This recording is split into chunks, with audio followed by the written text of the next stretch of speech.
You have to scale yourself before you can scale a business. You have to scale yourself so you can scale your family. Then you can scale a business.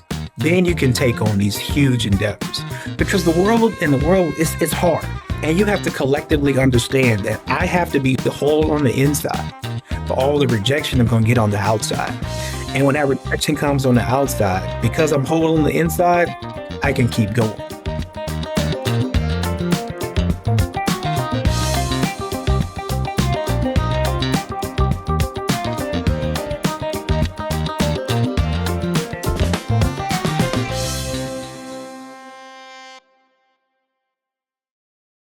Welcome to Project Candor, where ordinary people share unexpected stories. I'm your host, Jeanne, and today we are welcoming Albert Butler aboard. Albert Butler, CPA, MBA, is the resident partner in charge of a national accounting firm where he has led with integrity, strategy, and purpose for more than 25 years. He earned his Bachelor of Science in Accounting from Southern University and A&M College and his MBA in International Business and Entrepreneurship from LSU, graduating with a perfect 4.0 GPA. He is a lifelong learner, a father of four, a youth coach, and a servant leader. Albert lives by two guiding principles. Accounting is the heartbeat of business and the key to personal finance success. And if you follow the money, you'll find the answers. Welcome, Albert. Thanks for boarding our little ship. Jeanne, thank you for welcoming me aboard. I am so excited for our conversation today. I really believe that your audience will be able to resonate with some of the aphorisms and quotes and stories that I can share. And hopefully they'll have some great takeaways that your audience can put into their life and add to their toolkit. Oh, that's wonderful, because I know, stay tuned, people, because when we get to our two truths and a lie, Albert's got some stories, there's really good ones, including an ICU. I am so excited for that. So what we do is start with questions. I hope you're ready for me to fire away at some questions, but I have to just say one quick thing, and that is in reading your bio. Oh my gosh. A 4.0 and all those degrees in college.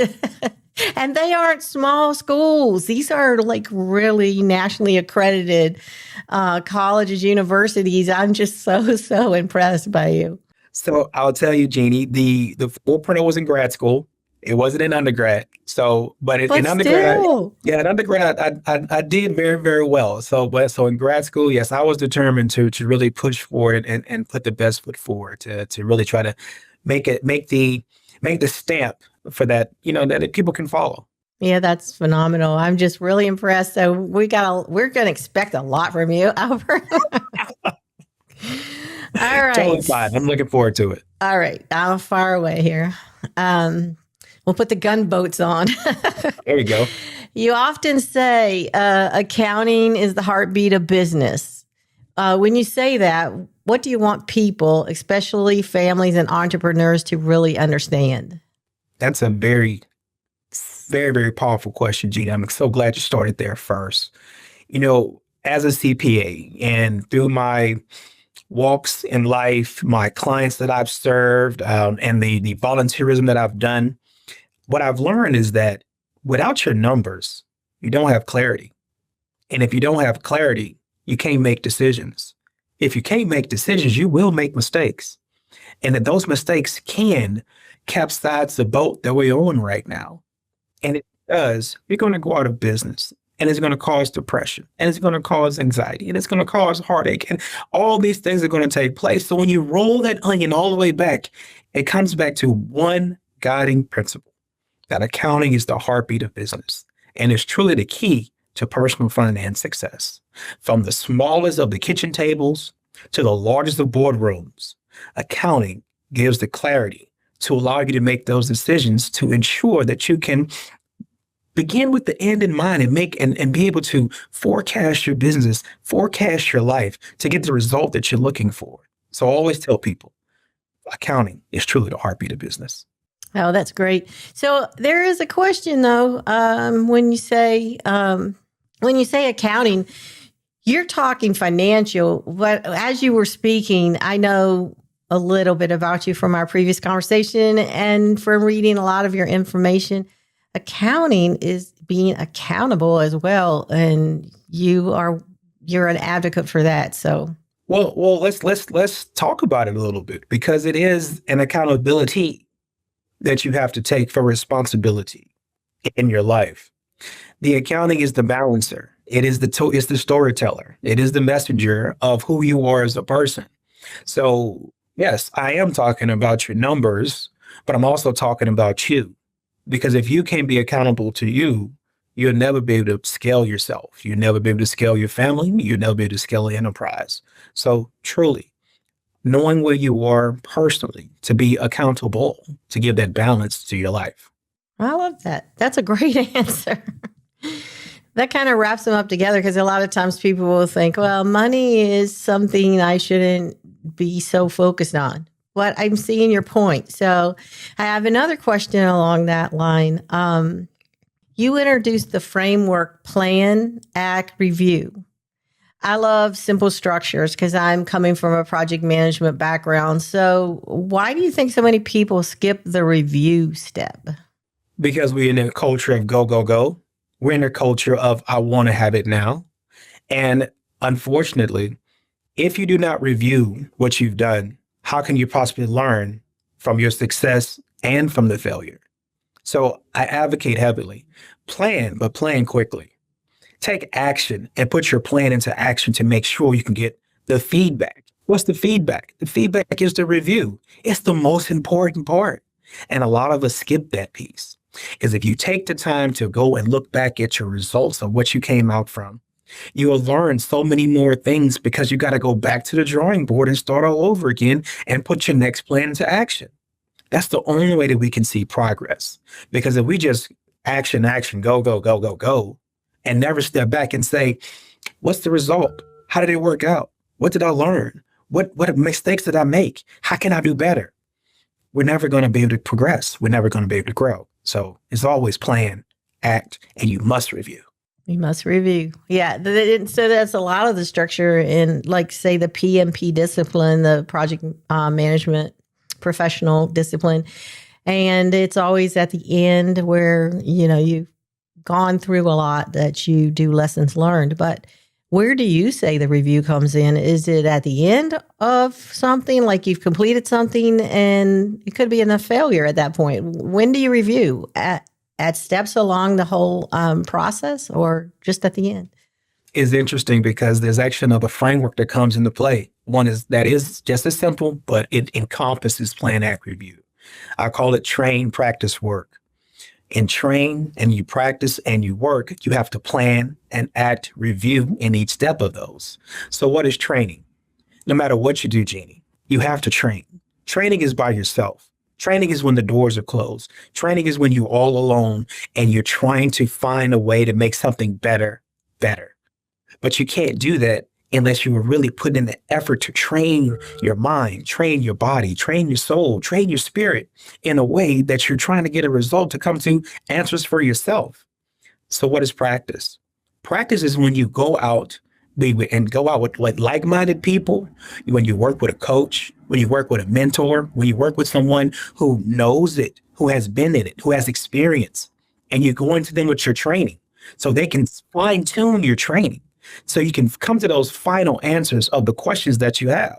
So what's the work? The work is fun. The work is the game. The work is the arena.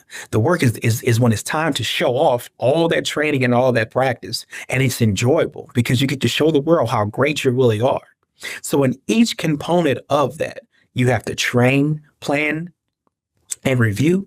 Train, act, and review inside of your training. You got to plan, act, review inside of your practice, and you got to plan, act, review inside of your work. You have to do a review all through those stages, because if you don't, you're going to miss something along the way, and that's going to give you the opportunity to make it better every single time. So train, practice, work, and then plan, act, review. It all goes together for the culmination of a development process that's continuous. And it's not something you do one time. It's something you do on a daily basis.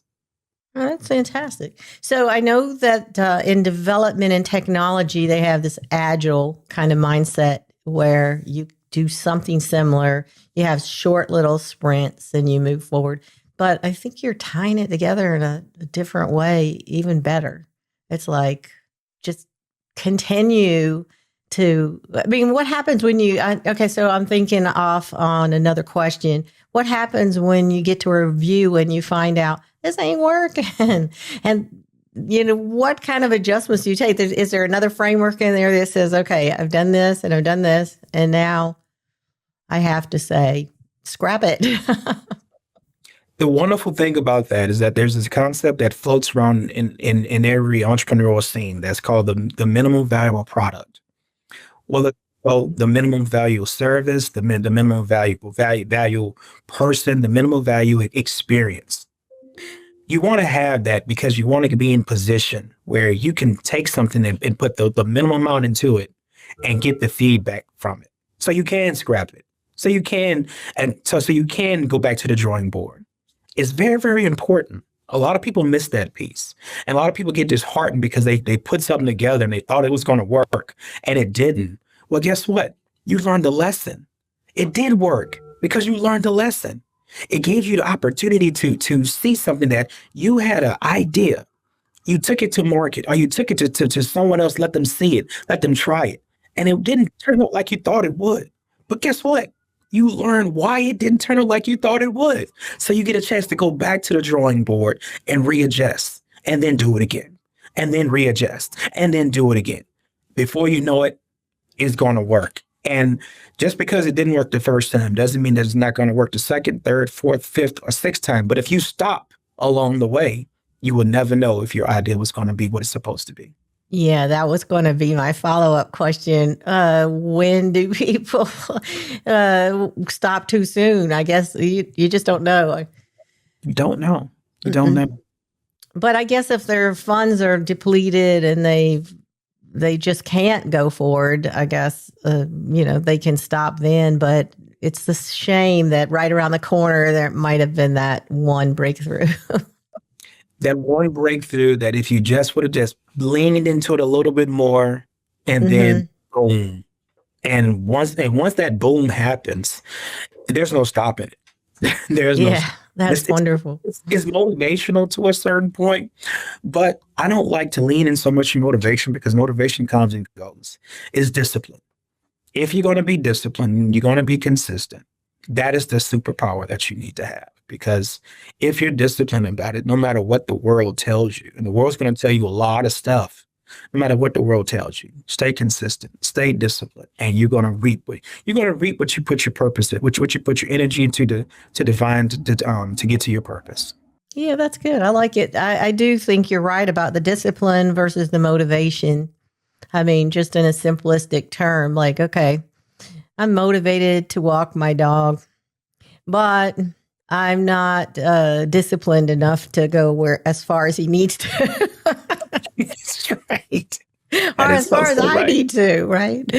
Yes, I love that. You're really like building something that's very workable, but covering all aspects of what people need to do to get a viable business going. I love that.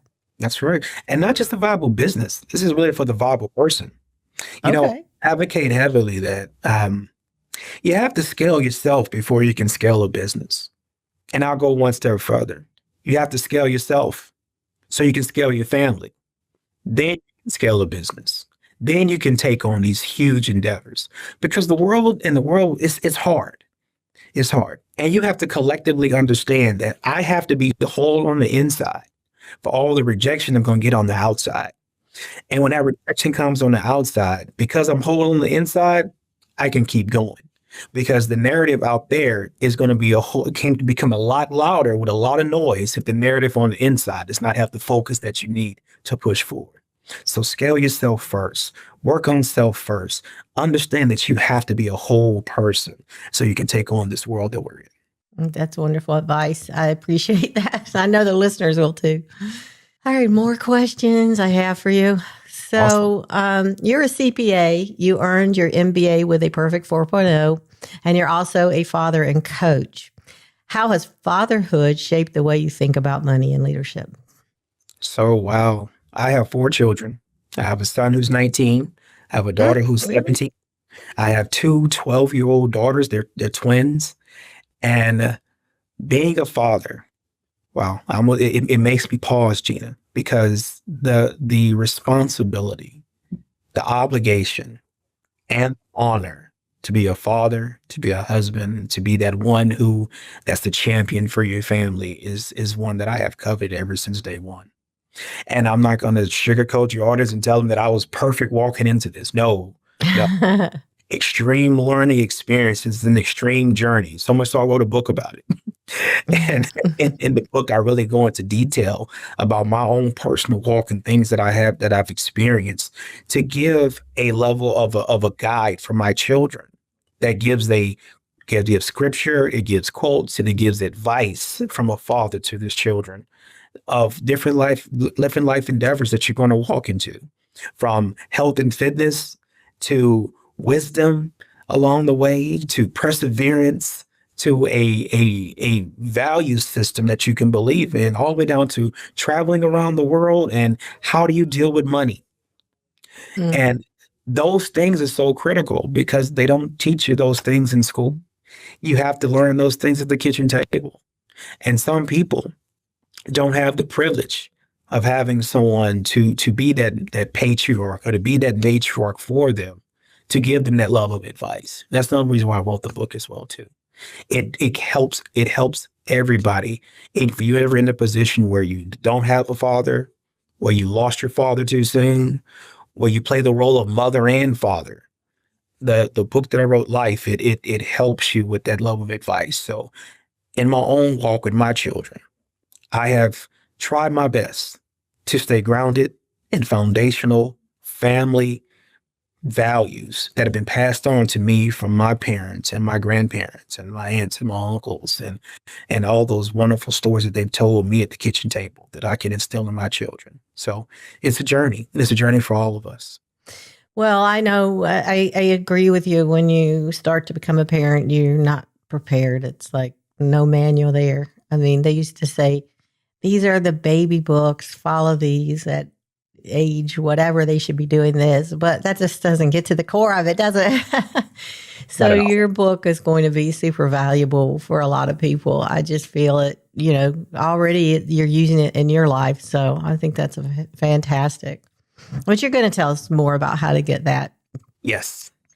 Another question: if someone listening today feels financially overwhelmed, what's the first practical step you would tell them to take?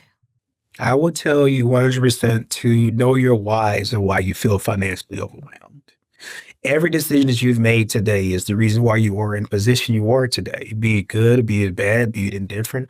You're still a culmination of the decisions that you've made in life. Now, all of us start from a different starting line. That is very, very true.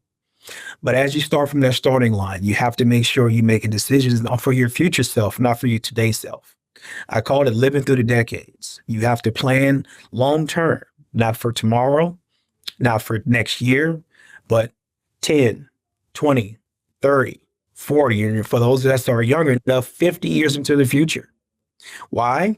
Because if you begin from that perspective, you beginning in a space where you're starting to know your purpose and where you're trying to go.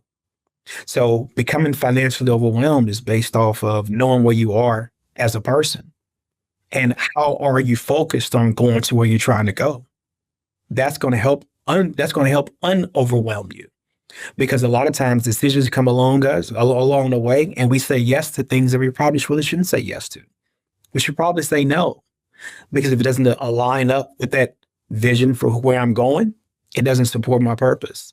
And when I say yes to things that don't support my purpose, I can become overwhelmed. I can become financially overwhelmed, which means I'm going to become mentally overwhelmed, emotionally overwhelmed, spiritually overwhelmed.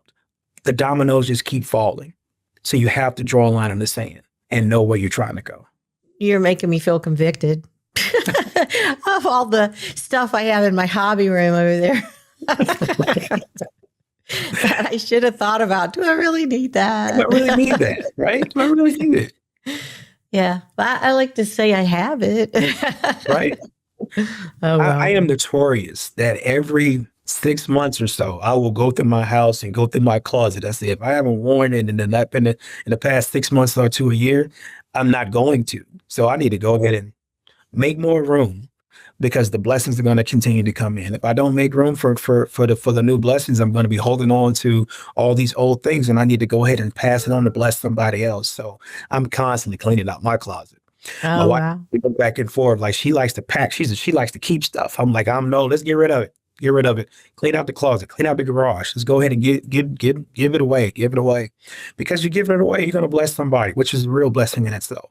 Yeah, that's very true. That's very true. Yeah, I think I've heard that before. I can't remember what speaker said that, but yeah, I should take that advice. I haven't done that at one point.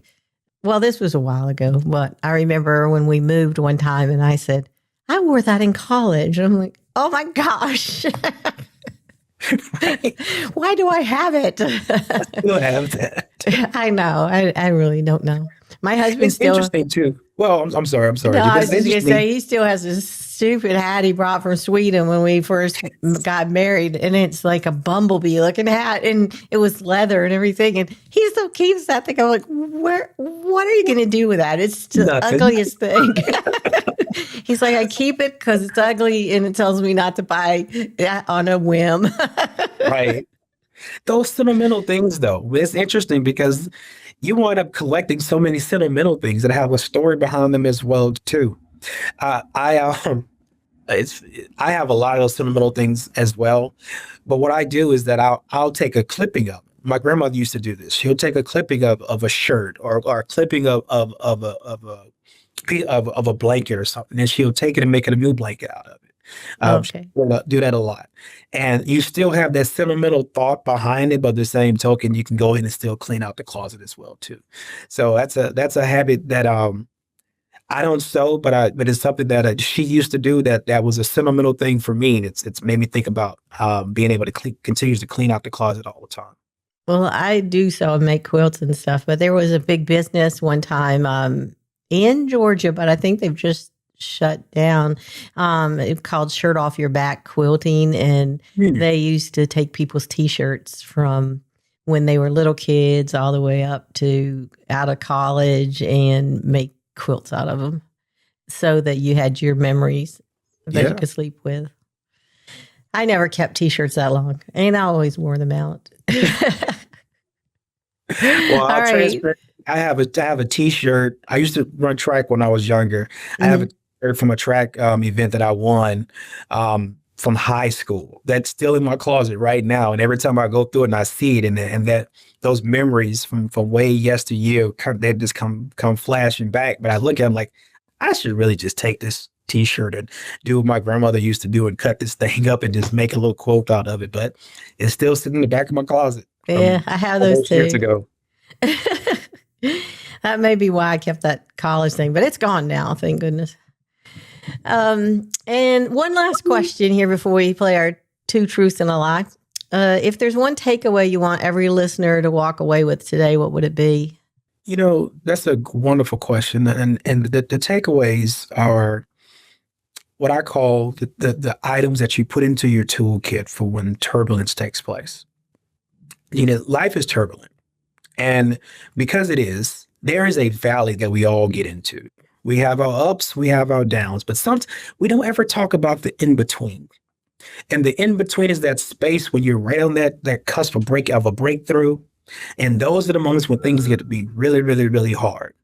So I have a quote that I share as well too. It's called "I can because I will. I will because I can. I don't say can't because I can. I am a champion. I train like a champion. I practice like a champion. I work like a champion. Therefore, I will win like a champion. Nobody can beat me but me." That quote has helped me so much. It has helped my children. It has helped my family.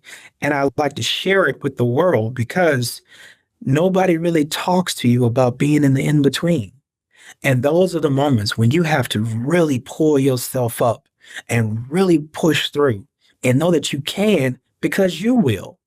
Nobody can stop you but you. And if you stop, that's when you lose. So don't stop. Keep pushing and you're going to make it. You'll be great. I can because I will. I love that. Is that your quote? It's not someone else's? Oh, Because that's I'm hearing like this rock song coming out of it or something. Like I can't. Queen, we will rock you. Yeah, I mean that whole quote is like a rock song to me. Like everybody can get behind it, like a That's battle right. cry or something. I That's love right. it. That's right. But no, that's one that that's an original. I created that, and it came out of a conversation with my father, and I write about it in the book as well too, where he and I was much younger. This has to be 20 plus years ago now. He and I were sitting talking on his back porch, and I was coming to him in a very frustrated space that I was in, and I wanted to quit my job, and I wanted he and I to start a business together. He was in the later part of his life, and he told me with very strong conviction, I can't do that. And it shook me because this is my hero. This is my guide. This is person that I believe can do anything. And because of him, I felt like I can do anything. And when he said I can't, I just was, internally devastated. I respected him in his words, and we kind of ended the conversation. But I walked away from that saying, I can do anything. I can because I will. My willpower is stronger than anything out there, and I can do it. So I didn't understand at the time because I was so young his reasons for saying he couldn't do something. And he was more so thinking about not he and I together, but he was thinking about himself, that he would not want to put any burden on me as his son. He would want to try to bear the burden completely. And from his mindset, he was thinking if he and I do a business together, he would have to cover me completely, cover him completely, and make sure it's going to be successful. And he did not want me to go through the heartache of not being able to be successful. And that's the reason why he said, I can't in that moment. And that was, I'm 48 right now. He was, at the time, I think I might have been 22. I didn't understand that at that time. I do now, and I didn't at that time. But I can because I will came from that conversation. And I've used it as a basis to not just for myself, but again, for my children and for everybody in my family to push through and to pull yourself up and do whatever it takes to make sure your dreams come true. Very awesome. I hate to pull us away from this because this is all such great information. But I don't want us to run out of time because you had some fantastic headlines here. So it's time for us to transition to my favorite part of well, not always my favorite part, but I just enjoy it, to play Two Truths and a Lie with our guest. So for those listening for the first time, Albert has given me 3 headlines from his life. 2 are true, 1 is not, or it's a twisted truth. I don't know which one it is. And you don't know which it is. So you can play along with us. And he won't tell us until he walks us through all the stories. So I am going to read out his headlines, and then we will start the explanations.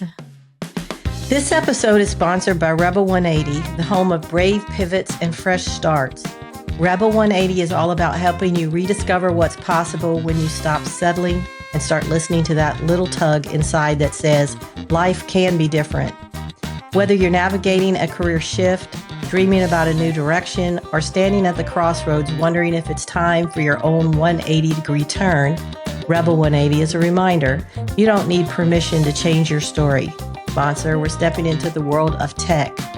Simple Socket Print, the lightweight, blazing fast label print solution designed for those who need reliability without the bloat.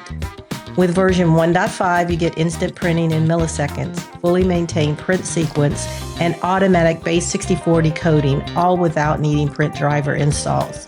If you're running SQL Server 2016 or newer, Simple Socket Print 1.5 drops right in and gets to work. Keep your workflow simple. Keep your label printing fast with Simple Socket Print. Thank you to our sponsors. So Albert, he said that from the ICU to the boardroom, how a health crisis forced Albert to redefine what success actually means. His number 2 story is, as a CPA who walked into a company on the brink, Albert uncovered millions in financial chaos and had to decide whether to fix it or walk away. And his last one, number 3, Albert almost quit accounting forever after his first 5 years in public accounting. So I'm going to guess which one it is. So don't tell me until after you explain them all. But I think number 3 may be a lie. I think you really have a passion for accounting. I don't know that you would have quit that quickly because you're not a quitter. But don't tell me that I might be totally off. So hey, start walking us through those. Tell us about number 1 and the ICU. Number 1 is a very powerful moment in my life. I'll tell you that when you get to a certain age, I advocate this, and I was talking to someone about this over this past weekend. Life truly begins when you turn 40. And this is why I say that between 40 and 60, life really happens to people.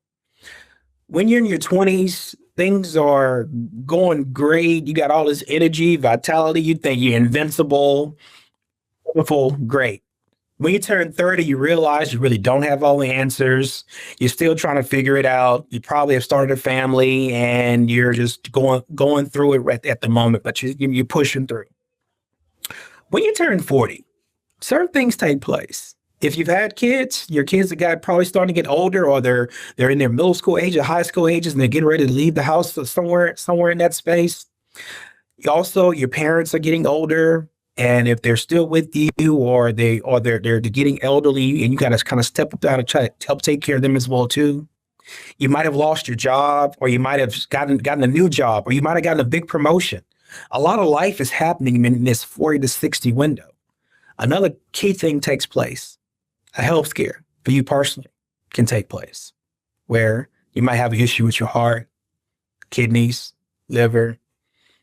For me, my scare came in a myriad of different situations where I had a blood clot in my leg, and that blood clot really resonated from a narrowing artery inside of my leg as well too, and it just caused a domino effect of the blood flow inside my body that I didn't even realize that I had, and it was matriculating for years before it became serious enough to require me to have surgery. So those things are. They build up in that window of 40 to 60. I'm a man of again, like I said, 4 children. My parents are no longer with me. I've started my practice, and I've been in practice for several years now. And those life things just happen, and especially when something happens to you personally, and from a health perspective, especially when you've tried to be healthy your entire life, Yeah, it really has a paradigm shifting moment that takes place inside of you to really think differently about life. Oh, okay. Well, Carolina Hurricanes hockey guy that we love because his last name is Anderson, he's Danish, spelled just like ours. So we have jerseys with Anderson Wow. on it. And I know that during some of his hockey career, he's had problems with blood clots. So they're not something to ignore. I know Not for at all. sure of that. Not at all. So I can imagine that was a big scare for you. So glad. I don't know if that was true or not. So I'll just go ahead and not make too many comments on that. Okay. Tell us about number 2. About that. That one's wild because uncovered millions in chaos. Ugh. Yes. So it's interesting in this case. I can't name the company name, but I will tell you that when you have an idea and you push forward and that actually works, all of a sudden you start making all this money, but you don't have the proper infrastructure to support it. This is more one of my other topics I talk about called the 5 muscles of enterprise really takes place. Those 5 muscles are leadership, operations, sales, IT infrastructure, and accounting, the heartbeat of it all. When those 5 muscles are not trained properly, and that entrepreneur is not set up in a way to really maximize those 5 muscles, and you don't have a support system around you for the areas that you're not strong in, you wind up scaling chaos. And then you come like me, I come in, I try to do an audit, or I try to help you with your taxes, or I try to help you with your financial statements to get all those things together. And you realize that, oh my gosh, this might be unfixable. That's not a good position to be in. That happens. And I'll tell you, that happens more often than not. That happens more often than not, where people just have an idea, but they never built the infrastructure around that idea to make it really, really scalable. And the idea works, and then millions and money starts coming in, and more money, more problems, more more problems, more chaos. It happens a lot. Wow. I know that a lot of I've been around and worked with auditors before when they come in, but it hasn't been about money as much as it's been about processes, Right. and things that we had to fix around processes to keep us from getting in the chaos. But yeah, I can see where that would have been a horrible thing to uncover. So I'm gonna So stay why did there. you walk? Did you fix it or walk away? I'm a fighter, so I fixed it. Yeah, I should have guessed. But That's I'm gonna stick there. good. I'm gonna stay there for a second because you made a powerful word just now. Mhm. Process. Companies that don't have documented processes is where the system falls apart because they really don't have a system. Right. If you are an entrepreneur and you do not have your policies documented, you don't have your processes documented, that means that you have to stay a part of that business, because if you ever was to step away, that business will collapse. You have to make sure that you're running your business like you have the idea that I want somebody to buy this business from me one day. And nobody's going to buy a business if you don't have processes and policies documented. So they're very, very important and very, very critical for success. Absolutely. I totally agree with you on that. Yeah, and I've been in the most of my career is fixing, fixing, fixing. So Yes. let's see. Number 3. Number 3, I'm not going to tell you, but the holy grail of being an accountant is passing the CPA exam. You have to pass the exam, pass the exam, pass the exam. And when I began my career in public accounting, it's required that you take the exam every time that it was offered. Now this is, gosh, 20. How old am I? 26 years ago now. And back then, the exam was written. It was given twice a year, and you had to go in in this huge auditorium, and everybody's there together, and you have to go take the parts. It's an 8-hour process over 2 days. And for the death of me, I just could not get the exam passed. And as I was matriculating through, I'm doing great work at work, but I'm struggling to pass this test. I'm also getting ready to start a family, but I'm struggling to pass this test. So I got to a certain point. I was like, you know what? I think this might not be for me.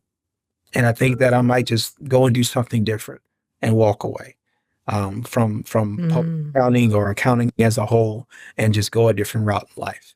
So that was number 3. Okay. Well, I actually saw something the other day. I don't usually like to name drop people, but I have already. Anderson, the hockey player. Now I'm going to say Kim Kardashian because I saw some expose or something where she was trying to pass her bar exam, but she had bypassed everything to get there. She had only done some kind of internship with a law firm. She hadn't gone to school law school to learn, and then she was trying to just pass it, and she had failed it like 3 or 4 times. And it's hard to pass these things because they design them to make sure that you either can think through something, that you actually know the answer, but they make it twisted in a way where you have to unpack it and then answer correctly after you've done that. So it's a lot of logic in there, whether it's true, multiple choice or true and false. It doesn't matter. They have twisted those exams, so they're terrible. Yes. Yes. I don't know if she'll pass it or not, but I'm not going to follow that. No, it's special because it's required because you're working with the public. Right. You're working with people who are not experts. So having that gatekeep of making that exam, this is at least from a public accounting perspective. It's supposed to be hard. It's supposed to be something that you have to really fight for, because if you did and everybody could do it, how would you really be serving the public the right way? I represent an industry that is giving back to the public to understand something that they're not working with on a daily basis. I have to be an expert in that space because people are coming to me because they trust They trust me based on my credentials, and they trust me based on my experience, and they trust me based from that point in building a relationship with them to help them be a steward of their financial situation. So that gatekeep is critical and important to make that exam as hard as it's supposed to be because you're working with the public. Absolutely. All right, then. So here's the big reveal. Which one was the lie or kind of twisted truth? Drum roll is number one is the twisted truth. Okay. Number one. Great. I'm glad you weren't sick. Twisted truth. What was the truth? Yeah. Twisted truth. And the truth in number one is that I was sick. Everything I just explained to you was the truth. But the ICU piece, that was related to my mother. Oh, okay.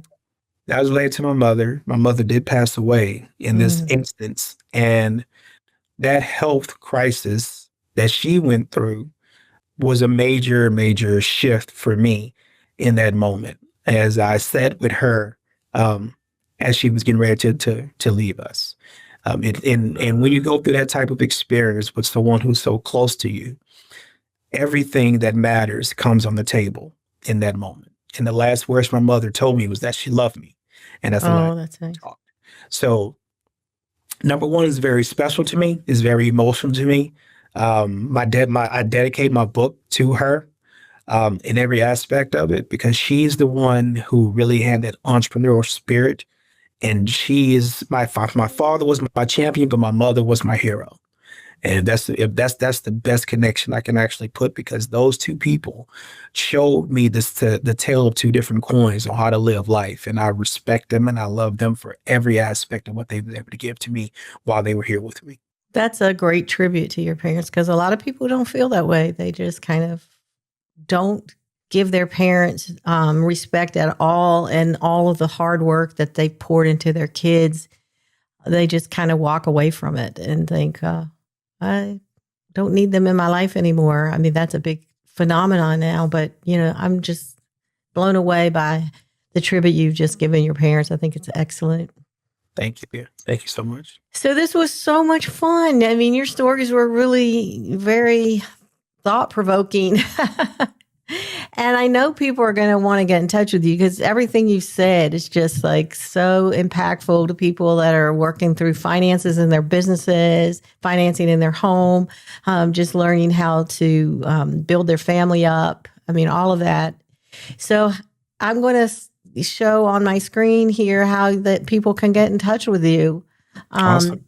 You also have already said that you have the quote, accounting is the heartbeat of business and the key to personal finance success. You also had that great rock song. I think you should get somebody to put that to music.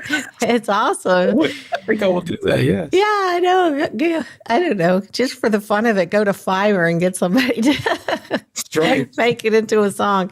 But here are all the ways that people can get in touch with you. I'm going to have all of these links in the actual transcript and for the show notes.